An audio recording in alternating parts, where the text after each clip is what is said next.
Olá, meninos e meninas. Boa tarde, boa noite, bom dia para vocês, né? Depende da hora que vocês vão me ouvir, né? Me assistir. Tudo bem? Espero que tudo em paz. Bom, a gente está chegando à reta final, né?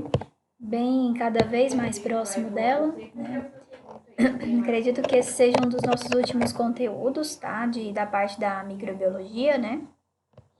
E como estávamos tratando desde a semana passada, né? A gente começou a falar sobre essa família, né? A família das enterobactérias. Não sei se vocês recordam, né?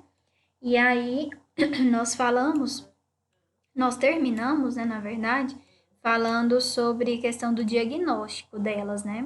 E dentro da parte do diagnóstico pode ser feito os crescimentos em meio de cultura, além das chamadas provas bioquímicas, né? E a análise das características culturais desses tipos de bactérias, né? Dentro dessas provas bioquímicas, pessoal, a gente tem a semi-automação, né? Que é essa que vocês podem ver na figura, tá?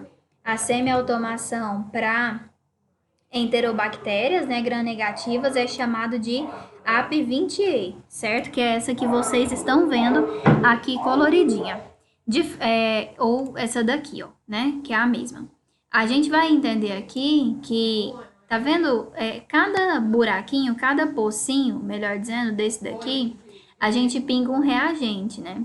E conforme o resultado dessas corzinhas aqui, se é positivo, se não é que a gente consegue determinar o micro-organismo, tá aqui do lado. Aí tem uma tabelinha, tá? Que a gente segue, né? Que vai permitir essa identificação. Eu não tenho essa tabelinha para mostrar para vocês agora, mas todo laboratório tem. Então, é através da mudança dessas coloraçõezinhas aqui, tá? Essa é a semi-automação. Nem todo laboratório, pessoal, trabalha com essa semi-automação. A maioria trabalha com provas bioquímicas manuais, né? Essas manuais são assim, ó. Por exemplo, tá vendo esses vidrinhos, esses tubos, como se fosse um tubinho de ensaio, só que com tampa? Então, esses vidrinhos, eles já vêm com um reagente aqui dentro, que é uma espécie de um meio de cultura, e que pode ter, por exemplo, glicose, lactose, sacarose, né? E aí, assim, a gente vai vendo que vai mudando a cor. Por exemplo, né? Aqui a gente tem formação dessa coloração rosa. Se tiver, eu coloquei aqui para vocês, amarelo, todo o frasquinho, o tubinho, como esse daqui, quer dizer que ele é lactose, glicose e sacarose positivo, né? Então, que é esse primeiro aqui. Se ele tiver algum ponto rosado, né? E aqui, ó, ele é glicose positivo, porque tá na superfície. E sacarose e lactose é negativo. Aqui, além do rosa, a gente vê esse enegrecido. Esse ponto preto aqui é a produção de H2S. Então, se tiver esses pontos negros lá, quer dizer que ele consumiu gás carbônico, ou seja, CO2 positivo, produziu H2S. Então, assim, essa é a primeira prova que é chamada de TAF. Tá ela aqui, ó. Tríplice açúcar, ferro. Tríplice, 3 açúcares. Quem são? Glicose, lactose e sacarose, mais o ferro. Tá? Então, essa é a primeira prova. A outra é a ureia. Também vocês podem ver que é um meio semissólido, né? Tudo é necessário flambar a alça, pessoal. Vocês sabem o que é flambar a alça, né? Colocar ela no foguinho lá no bico de Bunsen e vou estriar aqui, ó, nessa região. Vou passar a alça aqui. É um meio semissólido, então não pode passar com força, senão vai furar o meio.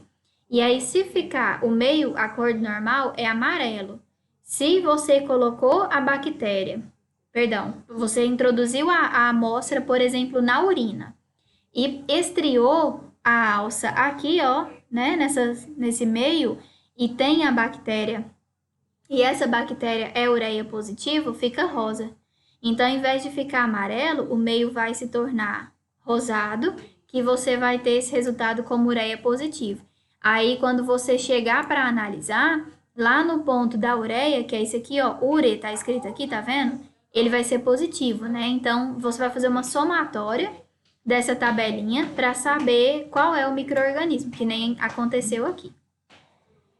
Então, isso é a ureia. Outra prova é a chamada fenilalanina.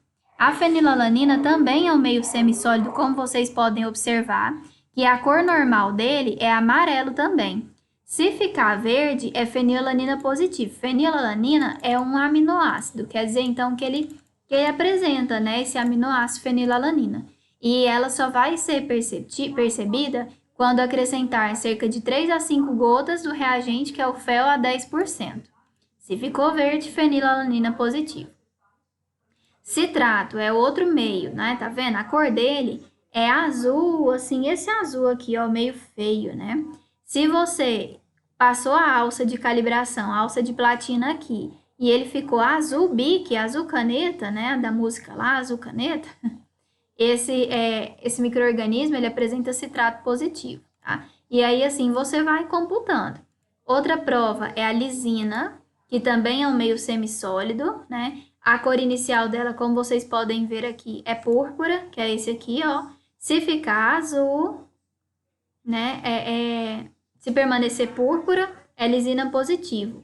Na verdade, assim, um púrpura, mas não tão, né? Meio azul. Eu penso, a literatura nos traz púrpura, mas para mim, isso daqui é mais um azul. Não sei o que vocês enxergam aí, né? Então, se ficar nesse tom aqui, tá vendo? Até a tabelinha de atrás, é positivo, né? Então, lisina positiva. E o outro é o malonato. Então, o malonato, que é um meio verde, que é esse aqui que vocês estão vendo, também semissólido, tá vendo? E a gente passa a alça bem aqui, ó, devagarzinho, para não furar o meio. Se esse meio ficar azul, como vocês estão vendo aqui que ele ficou, ele é malonato positivo, tá? Então, essas são as chamadas provas bioquímicas. Então, aqui a gente tem um exemplo da Escherichia coli. A Escherichia coli, se for, né, essa bactéria, ela vai se apresentar glicose positiva com formação do gás, lembra aquela lá de trás, H2S? Sacarose podendo apresentar-se positiva ou negativa, depende. Ureia negativo, H2S negativo. Na verdade, essa produção de gás é o CO2, perdão. H2S negativo, o TDA negativo, indol, e esse indol aqui, ó, ele não tá constando aqui, que é o chamado mio, né, que faz parte da motilidade também. É assim, ó, mio. Opa, deixa eu colocar aqui embaixo. Mio, né, que é motilidade, avalia a motilidade, subir a figura aqui. Avalia o indol e avalia a ornitina. É isso aqui, ó. Vou descer a figura agora. Motilidade é quando, tá vendo esse branquinho que ele tá demonstrando? Forma tipo essa nuvenzinha aqui no fundo. O indol é esse halo vermelho que a gente só vê se formou indol ou não, acrescentando umas 2 a 3 gotinhas de um reagente chamado reagente de Kovacs. E a ornitina, que é quando fica roxo. Então, ele é ornitina positivo, tá? Então, além disso, ele vai ter motilidade e indol positivo. Por isso que ele tá dizendo aqui, que é a prova chamada de mio, certo? Além disso, né, a gente tem os meios de cultura, os meios de diagnóstico pelos meios de cultura normais que a gente conhece. O meio de cultura mais utilizado para enterobactérias é o crescimento delas no agar McConkey, né? Já que a gente está falando de uma bactéria gram negativa. A manobra microbiológica é o esgotamento de alça, né? Ou seja, que é isso daqui, ó. Lembra vocês que para vocês em sala de aula, passa um pouquinho e vai esgotando, né? Não passa na placa inteira, não, né? Então, isso é esgotamento de alça. A cor inicial desse meio é essa que vocês estão vendo, meio avermelhada. Se depois de você incubar a 37 graus por 24 a 48 horas ficar marrom, quer dizer que ela é lactose negativa. Como, por exemplo, essa aqui, ó. Né? Ficou marrom, como vocês estão vendo, não tá mais vermelhinho, então ela é lactose negativa. Se ficar rosa, ela é lactose positiva, né? A maioria, aqui, ó, como essa, ó, lactose negativa, porque ficou marrom, e lactose positiva. A Escherichia, como ela é maioria ela é uma bactéria que provoca a maior parte das ITUs, né? Da infecção do trato urinário, ela vai ficar rosinha, então ela é bem característica de observar, vocês podem até ver, tá aqui no grupo. Então, Escherichia, Klebsiella, Enterobacter e Serratia, todas ficam rosinhas, ou seja, são lactose positiva. Shigella, Salmonella, Proteus, Providência e Morganella são lactose negativa, então ficaram marronzinha. certo? Então, a gente tem essas diferenciações aqui através do meio de cultura, tá bom? Lembrar sempre que o crescimento deles é em agar maconque, né? Isso aí a gente não pode esquecer, tá? Se colocar num agar manitol, se ela for gram negativa, ela não vai crescer lá, não. Tá? A gente tem que ter essa noçãozinha aí, certo? Aqui, só para a gente falar um pouquinho do habitat, né? Então, essas bactérias são ubiquitárias, ou seja, estão presentes em diversos lugares, no solo, na água, na vegetação. São comumente encontradas no trato intestinal, normalmente, né? Fazendo parte dessa microbiota. No entanto, quando causam doenças, podem causar as infecções, né? Então, é responsável por cerca de 95% das infecções, por 35% das septicemias, quando ela invade a corrente sanguínea, né? 70% das ITUs, que são as infecções do trato urinário, principalmente relacionadas à Klebsiella, a Escherichia coli, né? E Proteus. Proteus tá aqui, ó. Proteus, que é lactose negativa, né? E muitas infecções gastrointestinais e até mesmo meningite. Então, a gente percebe que ela é relacionada a muitas patologias, né? Certo?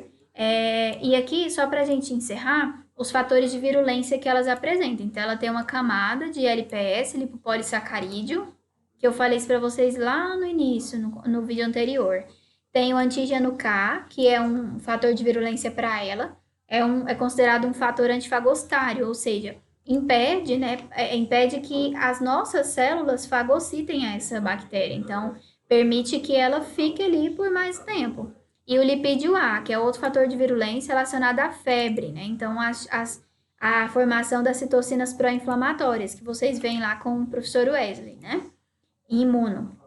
Então, esse lipídio A é um tipo de toxina mesmo que ela apresenta que pode causar a febre, né? Quando a gente apresenta algum processo infeccioso desses, pode estar relacionado à febre, né? A uma sintomatologia como a febre, em decorrência desses fatores de virulência delas, tá? Que pra gente não é legal, certo? Bom, espero que vocês tenham entendido um pouquinho, né, sobre essas bactérias. Vou só mostrar aqui uma delas, o Proteus, que eu falei, que não sei se vocês recordam, falei isso em sala de aula ainda, que ele formava um véu. Esse é o véu característico de Proteus. Olha só que bonito que ele forma nesse formato desses halos, tá vendo? Então, é o véu de Proteus. Proteus também é uma bactéria muito, como eu falei, muito comum em causar as infecções do trato urinário. E essa aqui é a Escherichia coli, que forma essas colônias. Aqui a literatura nos traz vermelhas, mas eu acho também isso mais para um rosado do que um vermelho, né? Então ela traz esse tipo de coloração aqui, tá? Bem bonita e bem característica de Escherichia coli, tá? Então, espero que vocês tenham entendido um pouquinho sobre essas bactérias. E olha só para demonstrar aqui, tanto que a Klebsiella é bem semelhante, ó, à Escherichia coli. Vou mostrar de novo. Escherichia coli, ó, só que olha o tamanho das colônias dela. E olha a Klebsiella, vendo? As colônias são maiores, né? Acho que dá para perceber isso. Então, a Klebsiella, a diferença para a Escherichia coli são isso, as colônias maiores, né? Colônias grandes e um rosa mais claro. E a Escherichia é mais escuro, tá vendo? Então, tem que ter fazer essas diferenciações. E o meio é o mesmo, o meio agar-macon, certo?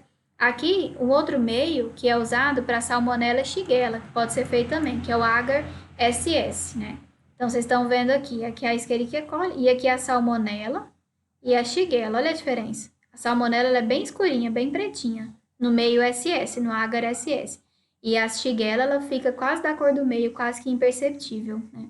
Então, tem que fazer essas diferenciações aí, certo? Bom, espero então que vocês tenham entendido, tá? Sobre essas bactérias, né? Aqui só mais uma foto de Shigella, né? De Salmonella e Shigella, tá? Do agar, né? Então, assim, existem N meios, estão vendo? Olha só, o verde brilhante, agar verde brilhante, bem verdinho mesmo, tá? Pode crescer salmonela também. Agar Xylose lisina desoxicolato também. Esse não é tão realizado não, mas, né? Os mais realizados mesmo é o agar SS, Salmonella Shigella, que é esse que eu acabei de mostrar para vocês. Esse, agar SS, né? Esse aqui não tanto, tá? Bom, espero então que de verdade tenha entendido agora, né? Finalmente. Encerrando. E no próximo tópico, senão o vídeo vai ficar muito extenso para vocês, eu vou passar um pouquinho só sobre os processos infecciosos, tá? Então, obrigada e até a próxima.